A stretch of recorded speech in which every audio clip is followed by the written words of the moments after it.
Hello, and welcome to Community Voices, where we talk to Humboldt County's movers and shakers. Today's guest, Alissa Norman, Community Advocate for Tri-County Independent Living. And now here's your host, Paul Bressoud. Hello and welcome to Access Humboldt's Community Voices. I'm your host, Paul Bressoud. Today my guest, Alissa Norman, the Community Advocate for the Tri-County Independent Living Organization. Welcome to the show. Thank you, Paul. Good to have you here. Can you tell us what your job entails as the Community Advocate? Yeah, my job basically reads like a description of my life. It really does. When I tried to get this job, I was reading the description of the job duties and I went, that's me. And what that is being able to speak up for people who are living with disabilities.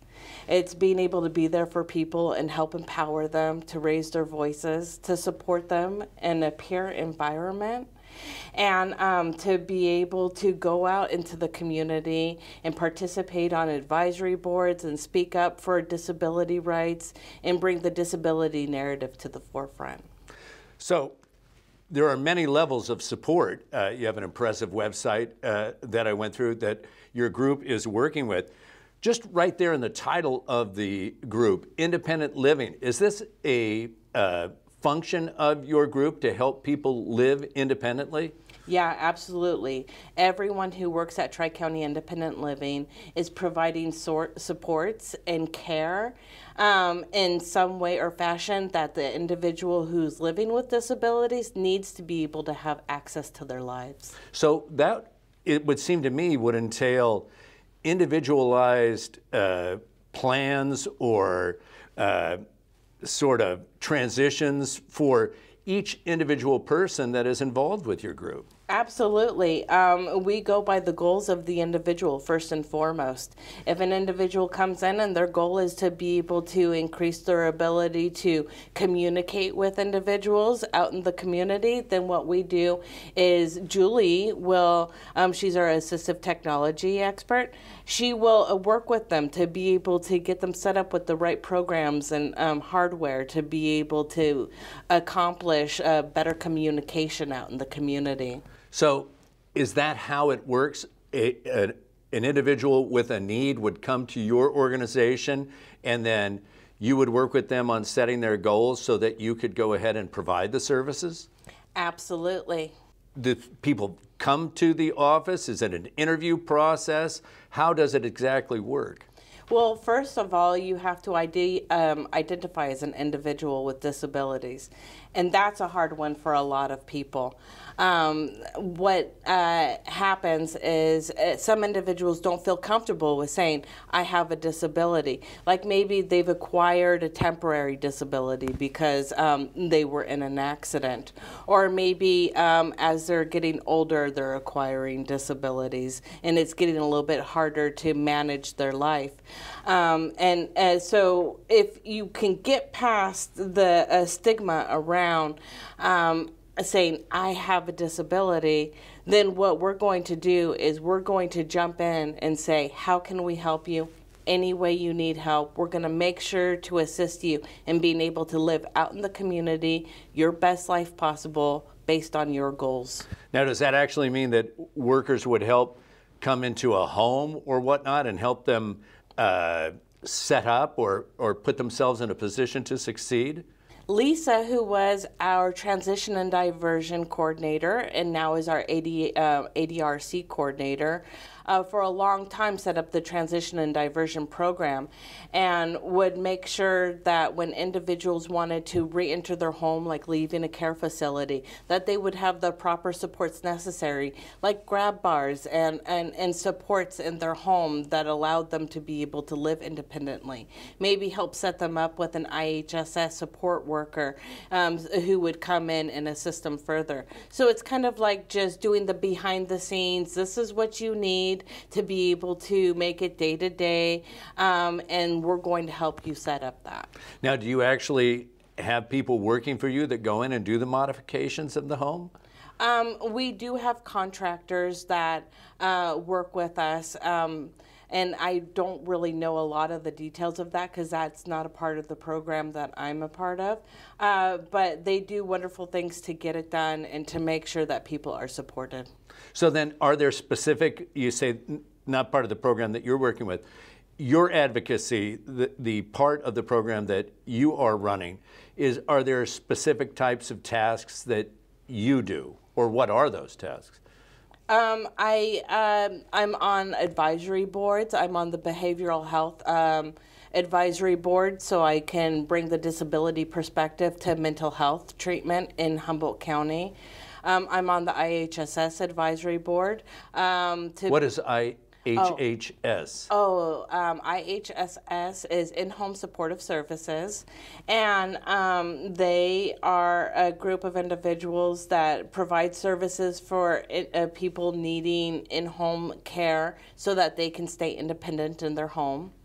And I'm also on the Human Rights Commission, so that I can bring the disability narrative to a larger perspective Humboldt-wide through human rights, which is really huge when it comes to any disability justice or justice in general. Can you explain some of those civil rights issues that exist? People with disabilities are oftentimes kind of relegated to the outer lying areas of society. They are not naturally included in many environments. So let's just say that you have a wheelchair that you use to get around. There's oftentimes problems when it comes to just being able to use a sidewalk. There's impediments in the way. There's poles, there's benches, there's trees. And these things might not seem very important to a lot of people, but they are incredibly important because how else are you going to make it from point A to point B? And then there's also individuals who don't want to live in a care setting, and they want to be able to be in their home and live independently and have access to their lives. And unless the supports are provided in an environment in the community, it's called Home and Community-Based Care, HCBS. It's incredibly important. And unless they have those supports, they're not able to live as they desire. Human rights, when it comes to people being living with disabilities and being able to live the life they want, is incredibly important because it's a principle that says that we each get to live lives to our fullest and to be able to have access to the world around us. And that's also what the ADA says. So do you work with city governments to bring awareness about these issues? Do you work with the county government in order to go ahead and advocate about issues that maybe are overlooked? Right now, I do work with a collaborative of individuals who are statewide advocates. They work at different centers for independent living all over the state. We come together in an online forum and we work together to be able to raise issues to the state level. It's really difficult because we have to work incredibly hard to be able to bring up the disability issues of the state with very little power. And then we come up with ways of appealing the state to be able to increase access for people with disabilities. Is the state difficult to work with regarding these issues? I wish I knew a little bit more, but that is all very new to me. So I don't know as much as I need to know to be able to answer that question. Now, you mentioned the ADA, the Americans with Disabilities Act. There are federal guidelines that cities, counties, and state have to follow. Are those laws changing all the time? Are there updates? Are there improvements? Are there different ways that they're being administered? The ADA has been in change for many years. It was signed into in as a bill in 1990, but the problem with the ADA was it wasn't signed in with a lot of teeth. There's really very little regulations that make sure that federal agencies and state agencies comply to ADA standards. So there are a lot of organizations and businesses that have yet to actually make the changes needed as directed by the ADA. And so individuals are living with disabilities are still excluded from society in many environments, and it's incredibly difficult. And then also the ADA only applies for the most part to physical disabilities. It doesn't really take account like emotional disabilities or mental health disabilities. So yes, it's incredibly important, but it needs to be supported a lot more. There needs to be more power behind the ADA to be able to ensure that when we are building new structures, they're not just ADA compliant, but they're also common sense. And that's a problem with the ADA. It's not common sense. They might say, okay, the pavement needs to be a certain width, or the ramp needs to be a certain slope. And that's great for when it comes to basic getting around. But then individuals won't complete that, and they'll put in dirt paths and rocky paths that make it incredibly difficult for individuals to get around. So yes, we can comply to ADA, but the ADA doesn't cover everything that we need, and regulation around the ADA is very weak. You know, it makes me think we have a lot of new building going on as the phenomenon of the Cal Poly transition comes, and we have a situation now where housing is going to be very limited. Does your group keep an eye on the new building that's going on and the amount of housing that's available and that sort of thing? We would like to a lot more. It can be difficult to develop the allyships and reach out to the different organizations that are required to reach out to and build good relationships to be able to participate in the planning of different projects around our county. It's so hard to get in there and to be considered a reliable source for consulting when it comes to a lot of these projects. We would love to be part of every single one. We would love to be able to go in and say, oh my goodness, if you just did this, all of a sudden your project would be more accessible. And we would love to be able to give that advice and be able to participate, but it's really difficult. We do have some organizations that have gotten to know us and have reached out to us and looked to us for our partnership, but it's not as much as we would like, that's for sure. You know, that shocks me, to be honest with you, that cities, counties, the university system or whatnot wouldn't have advocates and advisory from people that are in the best interests of disabilities consulting with them. I mean, think about it, right? If you're trying to figure out if a building or an environment is ADA compliant or accessible, you would want somebody who uses a wheelchair or somebody who uses other walking assisted devices. And you would want them to be able to traverse that area and give them feedback and be like, yeah, absolutely, I can't get my wheelchair from point A to point B. You think it's okay, but it's not. This is too steep. I'm gonna fall back out of my chair, or my chair's not gonna move forward. It's like there's a lot there that individuals with disabilities can do to provide assistance to the community and on a whole.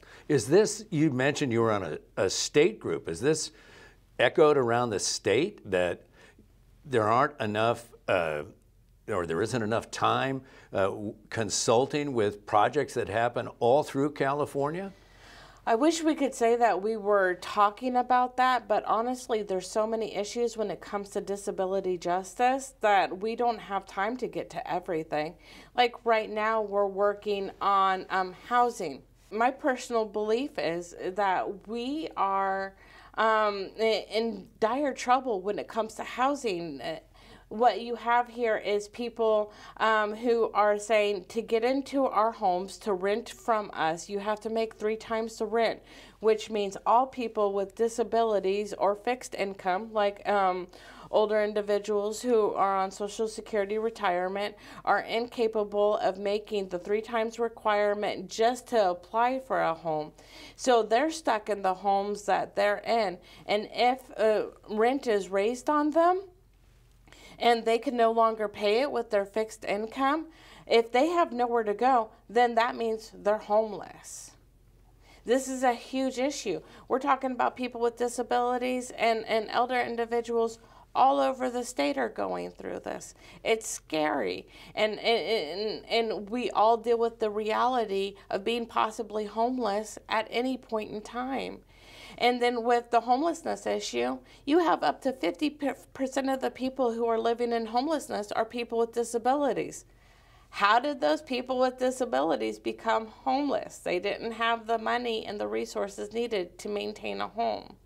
And then when you're living on the streets, you have more psychological damage happening, and you have more emotional damage happening, and then you acquire more disabilities, and then it just kind of is a compounding issue.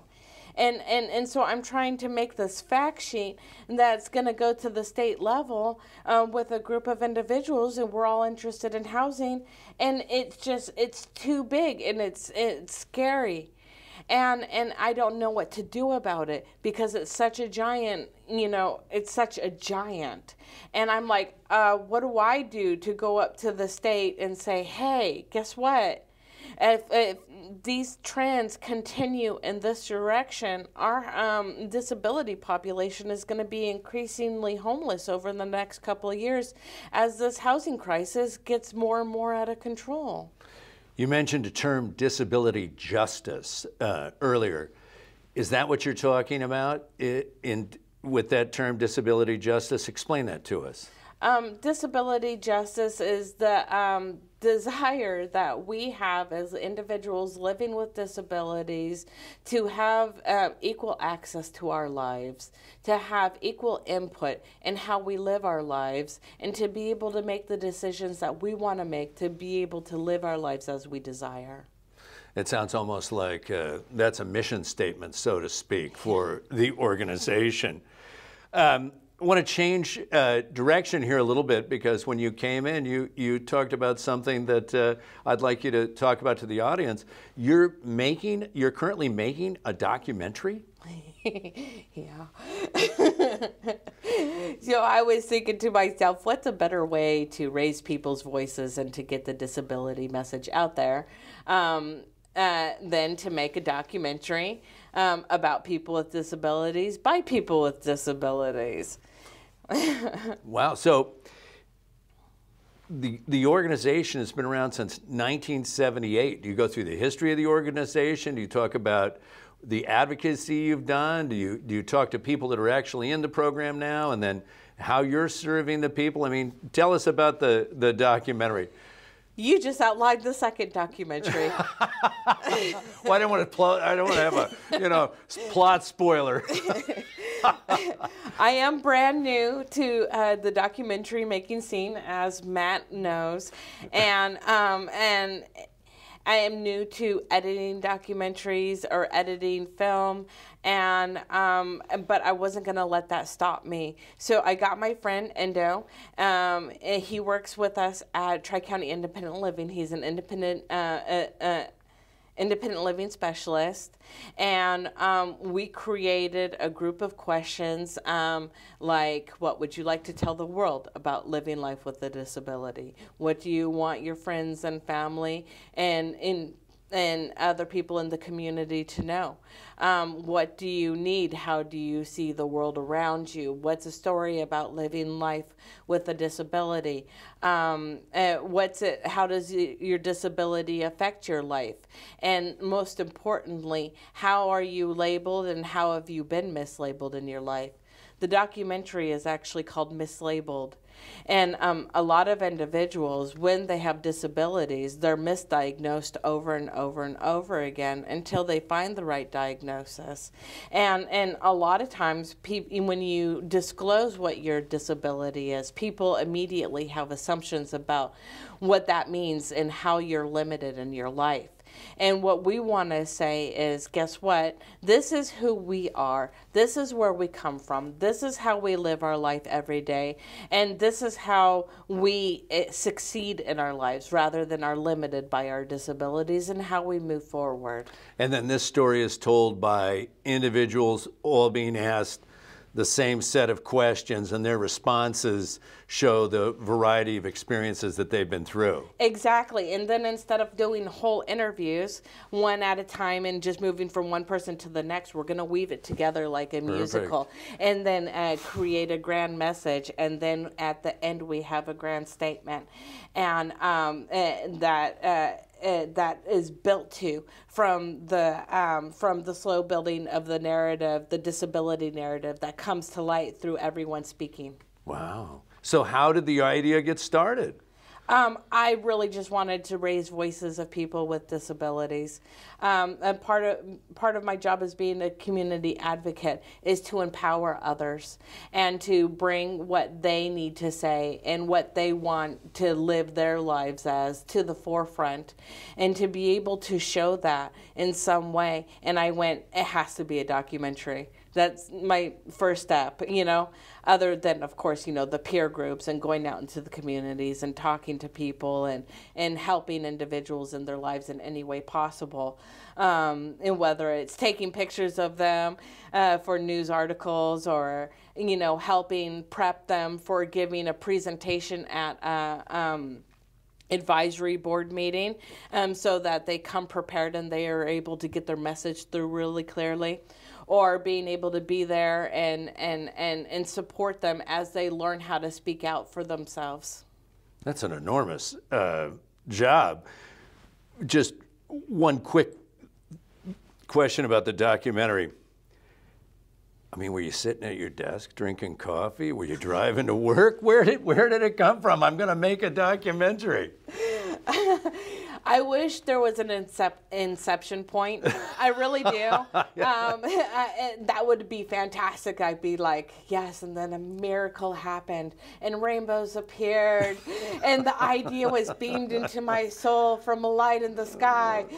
But basically, it just came out of a deep desire to see change and to see less stigmatization and more autonomy in the disability community and more power for people living with disabilities and more acceptance and more inclusion and more love and more consideration. Fantastic. And are you constantly always you're so passionate about the issues. Are you constantly having ideas about how you can get this message across? Yeah, it's really hard to live up to my grand plan, so. You must be the only one. It's actually really difficult because I have to manage my mental illness. I have to manage my physical illness. On top of that, I'm on the autism spectrum. But I was able to push through that my whole life. I'm 43. I've lived with these things my whole life. And so you go, okay, how do I live up to these grand plans? How do I make this happen? And a lot of them are sitting on a shelf waiting to happen because all of a sudden life throws another curveball. But luckily, I work at Tri-County Independent Living, and the main goal of Tri-County Independent Living is to provide the supports needed to have access to your life. And they don't just do that for the individuals who come to Tri-County, they also do it for us who work there. Wow. Sounds like they couldn't have hired a better advocate than you, Alissa. I'd like to thank our guest here today, Alissa Norman from the Tri-County Independent Living. Thank you so much for being on this show. What a passionate guest. I'd like to say thanks for joining us. I'm your host, Paul Bressoud, saying we'll see you next time on Community Voices. Thanks for joining us on Community Voices.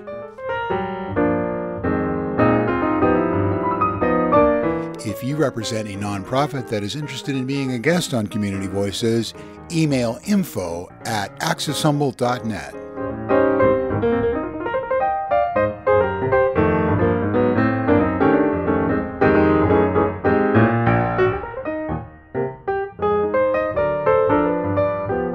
Access Humboldt, local voices through community media.